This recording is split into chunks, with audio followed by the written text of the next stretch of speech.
Hi, magandang araw po ulit sa inyo. Magandang umaga at madaling araw sa inyong lahat. For our situation 2, tingnan po natin kung ano naman po ang makikita natin sa situation 2. Ayan.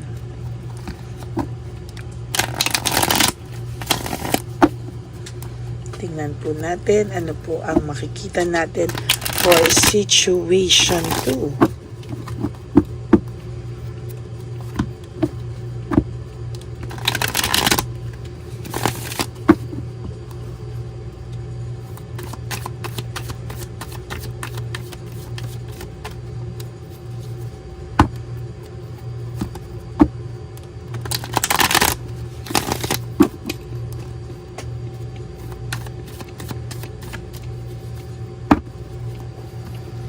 Pili po tayo ng 10. Sana po bago kayo pumunta sa situation 2 ngayon ay napanood nyo na po ang ating situation 1 ha. Kasi para po aligned, mas maganda po pag pinanood nyo yung situation 1, 2, 3, ganyan. Okay, 1, 2, 3, 4, 5,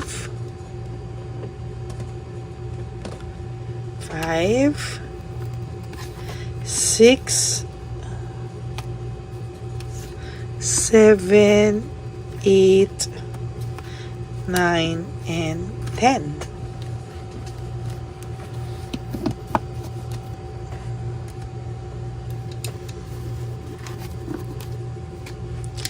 Tapos, pili naman po tayo dito. Balasahin natin mabuti para alam nyo po na hindi ito, na ito ay naibalasang mabuti para sa situation 2.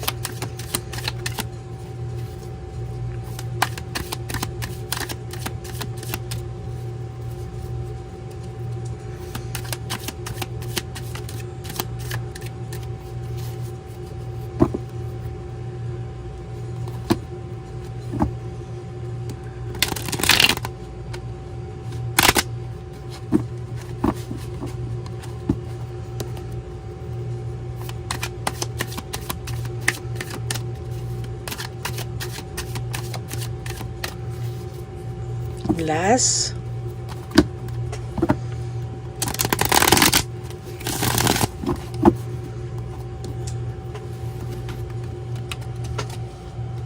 Okay. 1, 2, 3, 4, 5, 6, 7, 8, 9, and 10.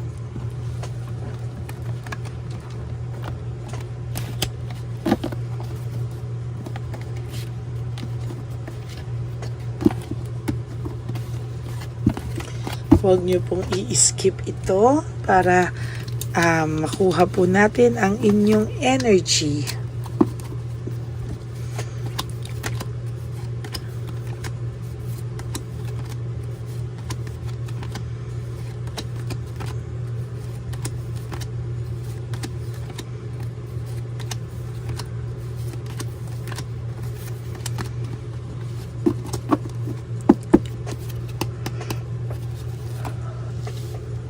Broken family, shattered dreams, malamang itong person nyo naman po ay sinira po ang inyong marriage or relationship, no?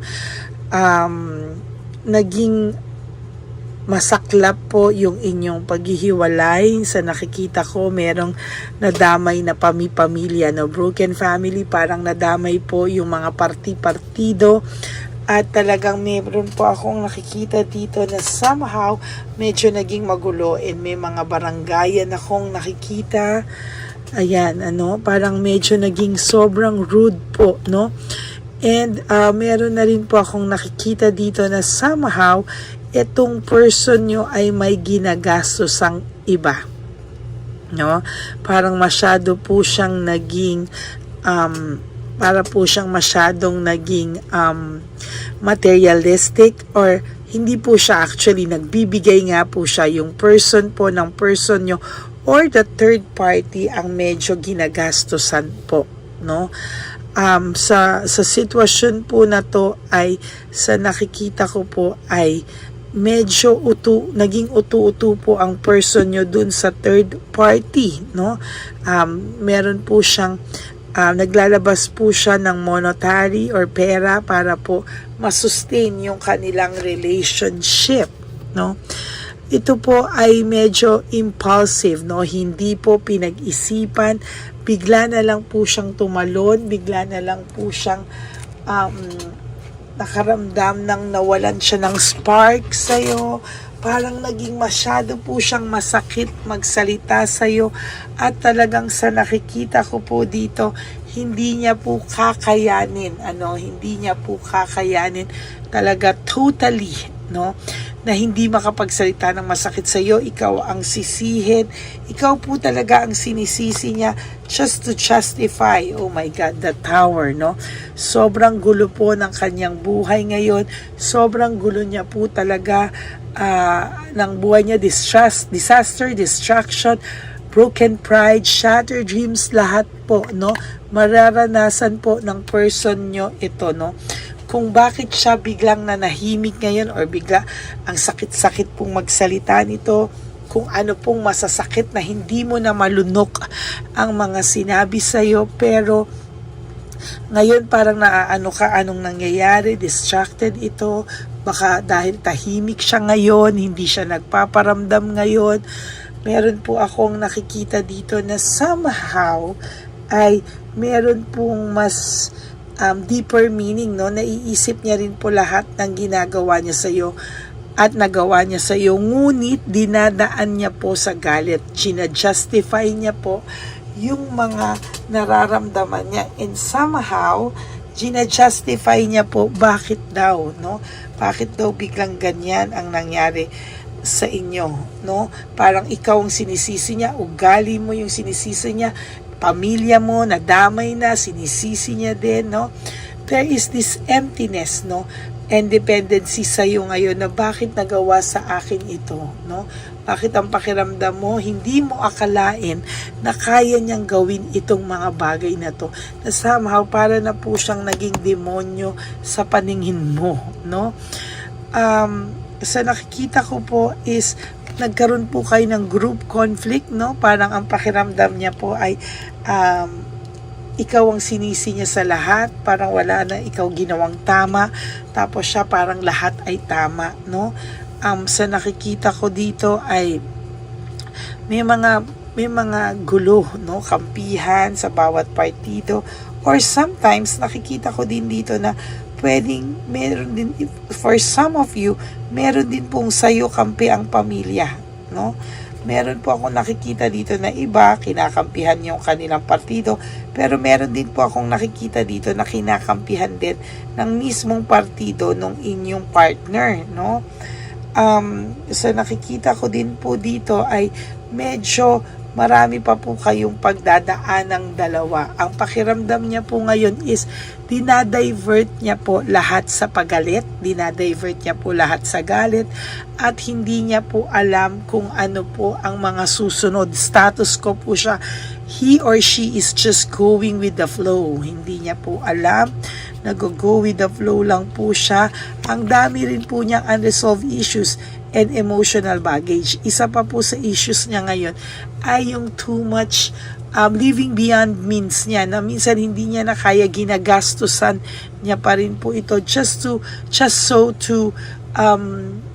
sustain the relationship, no? Para piliin siya, dahil po sa nakikita ko po dito, yung third party niyo po ay meron din pong person, no? Meron po ako nakikita na meron din po yung inyong person. Yung person nyo po, yung third party nyo, yung third party may person din siya, so medyo magulo, no? Kaya ang daming unresolved issues. Ang talo po talaga dito ay ang person nyo, no? ikaw po ay nadadala masyado sa sitwasyon, ikaw ay nag-focus po sa too much pain mo, nag-i-stock ka din, hindi ka rin po mapalagay, no? I suggest na you focus on yourself po, no? Sobra po yung nakikita ko sa iyo, and parang umiikot po yung iyong buhay sa kanila, oh. Weakness and manipulation, alam po nila paano tirahin yung weakness mo. So sa social media, magpapakita siya, maybe the third party, magpapakita siya ng masaya siya, happy siya, no? Parang magpapakita po siya ng hindi ka kawalan sa person mo. But the truth is, dinadaan po talaga sa too much galit or dinadivert para po hindi din mo mahalata na yung person mo somehow has also naiisip ka rin naman po niya, no? Naiisip ka pa rin po niya, pero now is not the right time para po mag-sorry, or parang kumalma rin po yung person mo somehow. Kumalma na rin po siya kahit papano. Pero sa totoo lang po, sa nakikita ko ngayon, hanggang hindi niya po nakikita na hindi mo na siya hinahabol o hindi mo na siya kailangan sa buhay mo, hindi po yung person mo lalapit sa iyo, no? Parang may naaalala ako dito sa sitwasyon na to, pero sinasabi ko po sa nakikita ko sa inyo, too much po ito, no? Too much confidence yung meron yung person nyo, no? Parang alam niyang hindi mo po siya kayang mawala at all, no? Parang chill lang po siya kasi parang nag-aantay lang naman yan kung gusto ko yan balikan o ayaw ko na, nandyan lang naman siya. So dapat hindi po ganon ang pakiramdam ng person nyo, no? Kasi parang ikaw po ang matatalo dito kapag patuloy mo pong pinakita sa kanya na hindi ka po makamove on nang wala siya. Ayan, ang material, no? Playfulness, no? Addiction, no? Parang yung addiction na parang hindi po ito yung addict, no? Yung addiction po is parang hanggang nakikita niya na ganyan maglalaro siya, no? Kasi alam niya na pwede naman siyang maglaro. Why? Kasi pwede siyang maglaro kasi nandyan ka lang anytime na gusto niyang bumalik, nandyan ka lang, no? So hindi po siya nababother at all.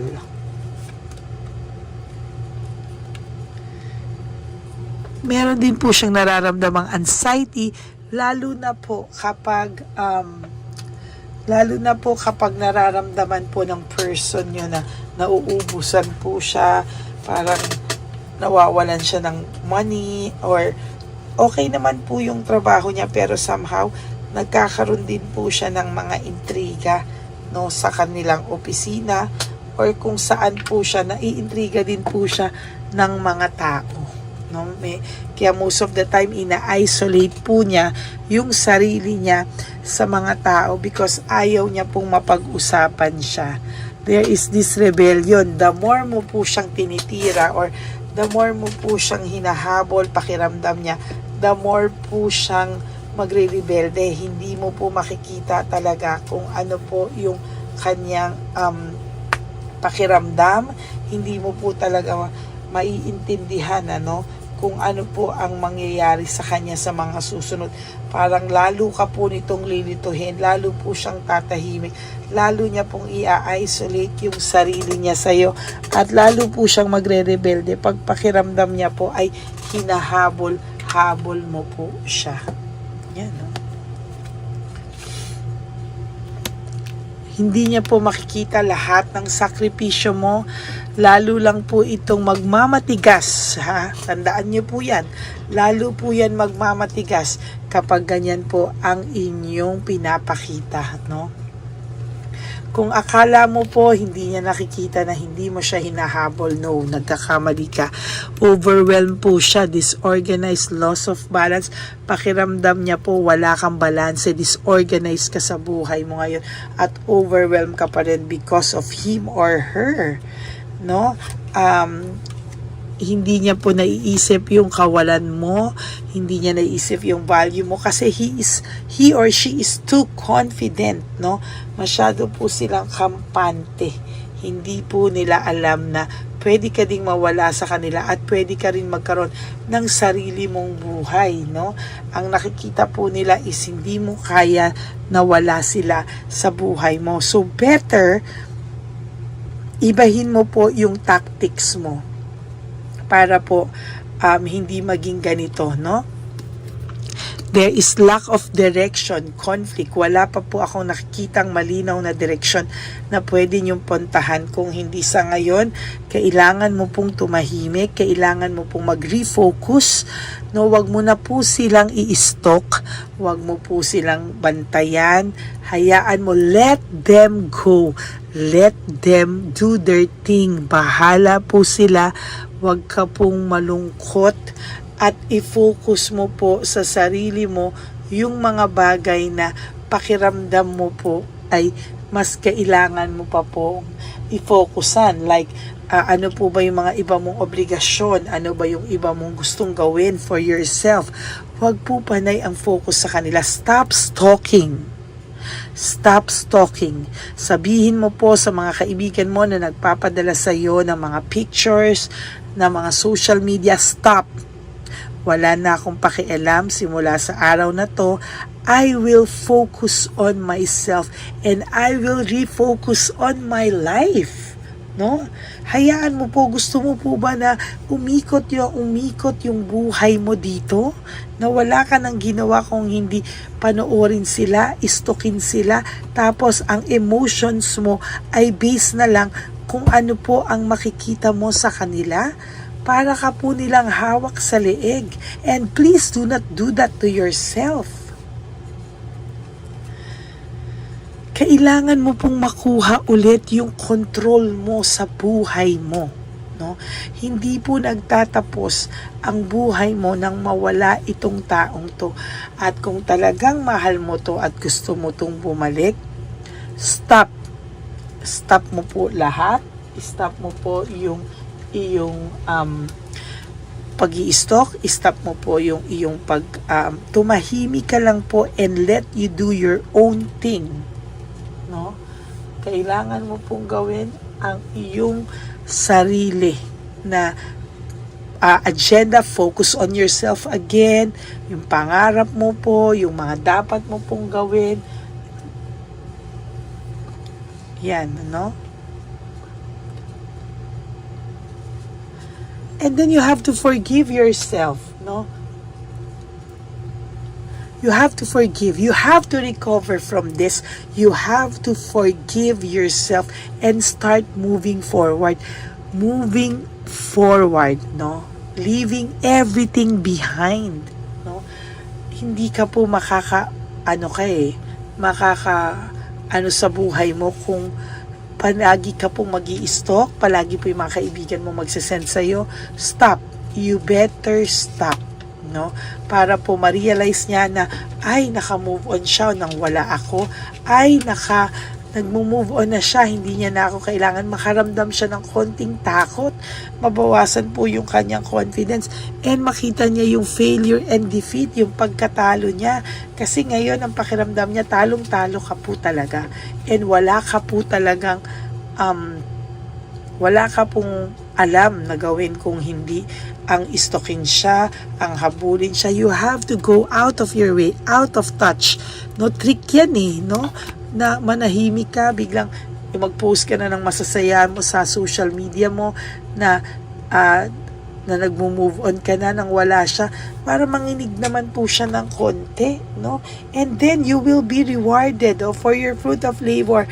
Mari-reward ka po, no, ng totally sa iyo, no? Stop mo ang paghahabol, stop mo ang pag-i-stalk, stop everything and do your thing. Isolate yourself at talagang makikita mo po ang resulta nito. Sinasabi ko po sa iyo, no?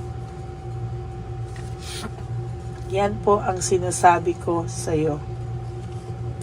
Okay? So that is your second situation for the day, no? I hope talaga seryosohin nyo po itong sinasabi ko sa inyo. Seryosohin nyo, isa puso nyo, no? This is for you and for your own good. Okay? So maraming salamat po for all of you na nanood ng Situation 2. And for those of you who would like to have a private reading with me, you can message me po at Ladyly Elena, that's Ladyly Elena. Nasa dulo po yan ng ating video. Diyan nyo lang po ako makokontak. That's my only legit and official FB account. And for those of you po who would like to give me a super thanks for this video, I would really love and be grateful for that. Lalo na po nalalapit na ulit at nag-iipon na tayo para sa ating One Love a Day for our street elderly, for our lolos and lolas sa kalye po. No, maraming salamat po sa inyong lahat. And of course, please no skipping of ads. Tulong nyo na po yan sa ating channel. Maraming salamat po. God bless you all, no? And I hope na maging masaya po ang araw nyo today. Pasensya na po, no, kung medyo wala po kaming internet, so I have to go out and upload all of this. Kaya madaling araw na po ako nag-video para po maging maayos po ang pag-upload ko ng Situation 1 hanggang ilang situation. Okay, maraming salamat po and may God bless you all. Para po sa aking Lady Elena friends, family and subscribers, I love you all from the bottom of my heart. Mahal na mahal ko po kayong mga subscribers ko, and ang lagi ko pong payo sa inyo is just to live one day at a time. Lalo na po sa inyo mga Situation 2. Kailangan nyo po to live one day at a time. Do 3 things that will make you happy today. Iwasan nyo po today mag-stock. Starting today, you have to make a decision of the biggest decision in your life today. To stop everything. To stop stalking. Stop viewing their social media. Stop nyo po lahat and stop, no? Just stop, no? And focus on yourself. Today, magsulat ka ng journal na ito po yung mga plano mo for yourself, and do that every day. Okay? God bless you all. Huwag po kayong malulungkot. At isa pa po sa payo ko is life is too short. Don't make it shorter by stressing yourself from all the pains and the heartaches na binigay sa inyo ng kahapon. Just surrender everything to the divine universe and just let go and let God write your life and love story. I will be back for another set of reading for Situation 3. I hope na panood nyo muna po yung Situation 1 before ka po pumunta sa Situation 2 and bago ka po pumunta sa Situation 3. Okay? God bless you everyone, and I love you all from the bottom of my heart. Bye!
Papa Jesus. Oh, sa'yo. Ito pa nung. Wait. Pera. Wala na, that's it? Ito po pera. Ito pa pera, oh. Bigay yan ni Papa Jesus. Kain mo yan, ha? Jesus yan. Bigay. Wala ka ng pera dyan, ha? Okay lang kami, okay lang kami. Para sa iyo yan, para sa iyo. Naman yan ang isip niya. Pagkain mo yan, ha? Saan ka pa? Bye-bye. Yung pagkain mo kunin. Nga po ito. Bakit? Lagay mo lang po dito. Pati po. Taga po, may bibigay lang po kami sa'yo. Bigay po ni Papa Jesus. Yan, para po sa'yo yan. Ingat po.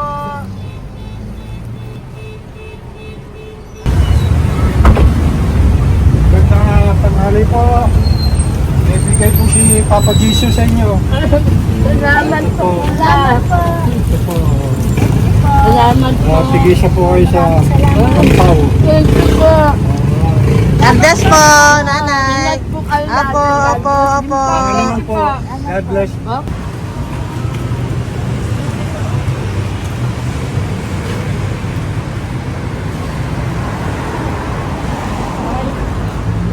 Bigay po ni Papa Jesus sa inyo.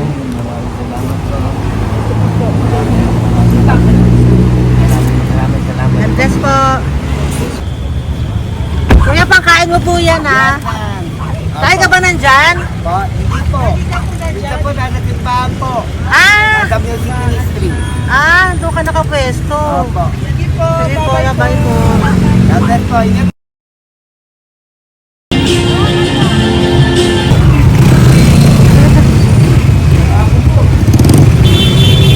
Bigay po si Papa Jesus.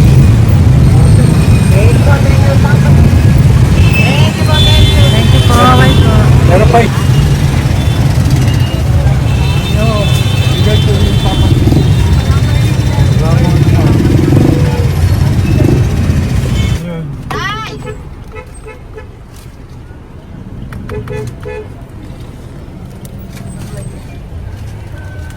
Yun. Tay, para sa iyo po, bigay po ni Papa Jesus. Jesus, amen. Tay, bye-bye. God bless po, God bless. Para sa iyo po, bigay po ni Papa Jesus.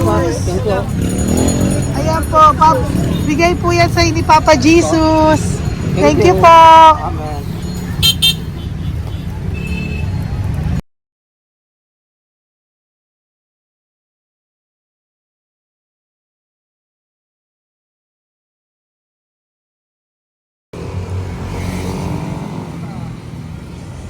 Bigay ni Papa Jesus. Kaya pagkain ato ko, ah. Madami mong aso, kuya. Alaga mo lahat yan. O, nagkait. Hindi na size yan, nasa iba. Kalagala. Ay talaga? Salamat po. Nalagala ko. E paano pagkain yan, kuya? Saan mo kinukuha? Sa tambay ko. Lahat. Ang dami. Ang dami niya pong aso. Po. Oy, ang daming aso ni kuya. Sais. May nagbibigay sa inyong pagkain. Nalagala ko. Okay po. Tapos, Kaya mo kuya, pag nadaan ako, bibigyan kita ng dog food dito, ha? oo. Dito ka lang ba lagi? Oo, dito ako natutulog. Okay po, sige. Okay po. Marami din akong aso sa bahay, eh. Salamat po. Okay po. Kuya, pangkain mo yan, kuya.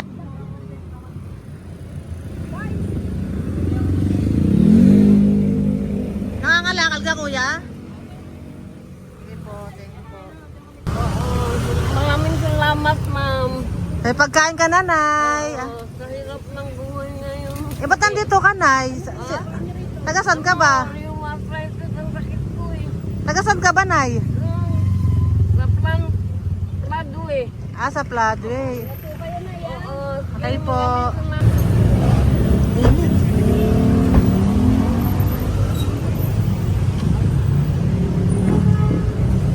Nay! Bibigay ako sa'yo. Natandaan mo na ako. Ito. Hapon po. Si tatay. Si tatay. Thank you, Nay. Habay po.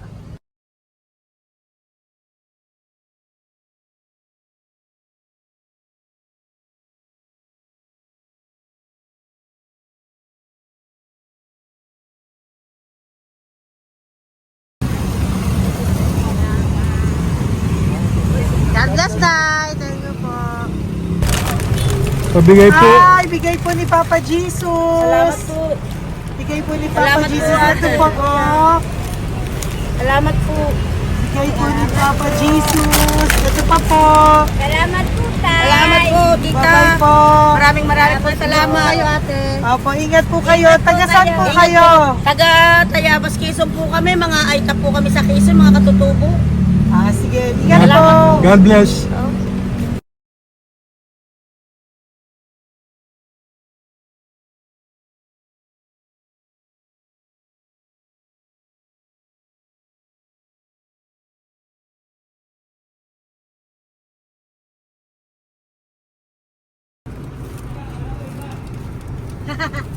Tay, Tinatawag niya eh. bigay po ni Papa Jesus. Thank you po.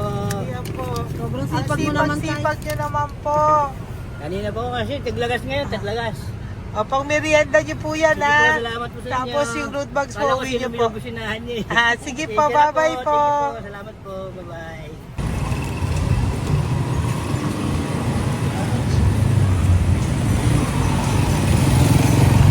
Brother! Basta, mabigay ni Papa Jesus sa iyo. Ang kaya mo yan, ba't hindi ka makatayo? Na ano ka? Okay. Sige, bye-bye. Hello po. Tama. Para sa inyo po, bigay ni Papa Jesus. Thank you very much. Sige po, bye-bye po. God bless you. Tay, magandang hapon po. Bigay po ni Papa Jesus. Ito pa po, Tay. Para sa inyo po. Bye-bye po.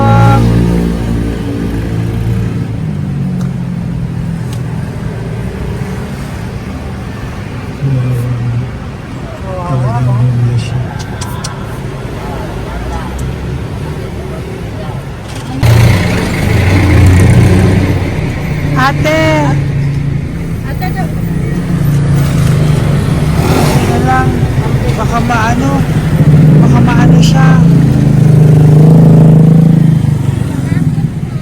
Ito po, bigay po sa'yo ni Papa Jesus. Ito pa po, pera po. God bless po. Okay. Taga saan ka po?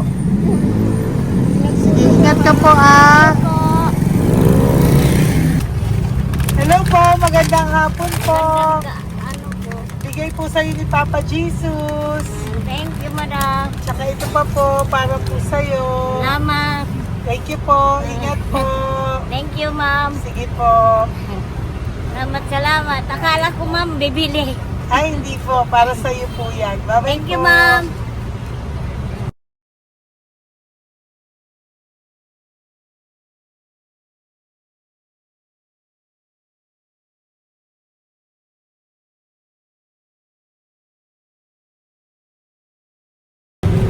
Tay, Hirap na hirap. bibigay po ako ng gusto. Hirap na hirap Dito siya. po tayo, dito sa kabila. Hindi mo siya lies pa yan. Kawawa naman. Tay, magandang araw po. Oh Lord. Bigay po ni Papa Jesus. Ay, ito po, ano yung dagdag po. Dagdag po. Bigay po ni Papa Jesus. Thank you po. Thank you po, Kawawa tay. naman. Diyos ko, hindi na siya makaano ko. Ano? Dapat may tatawin lahat. Ano kami yun, nalilito ko lang. Siyempre, ang bigat niyan.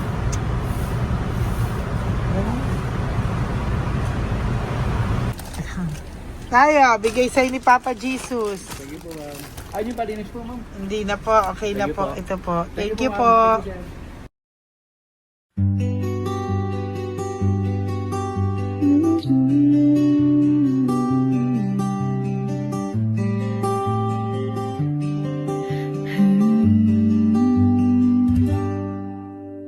Nasa panahon ako ng kalungkutan, panahon na hindi ko alam ang gagawin.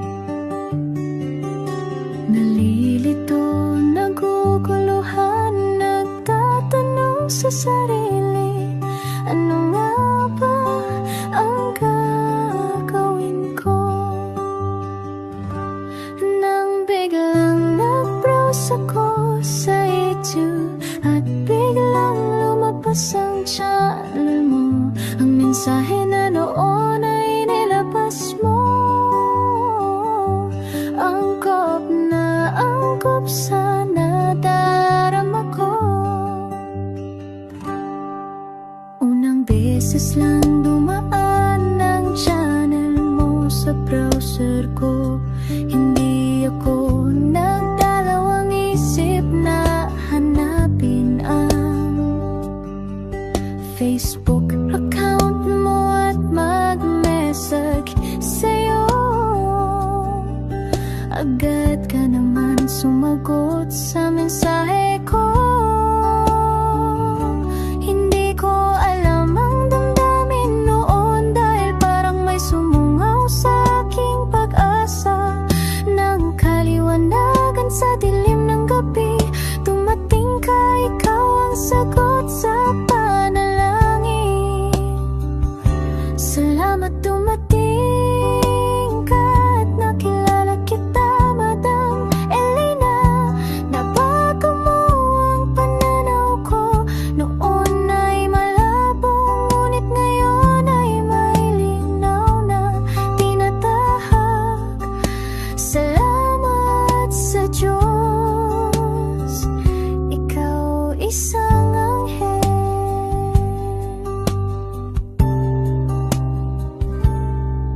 na inihulog sa lupa upang kami ay tulungan na magkaroon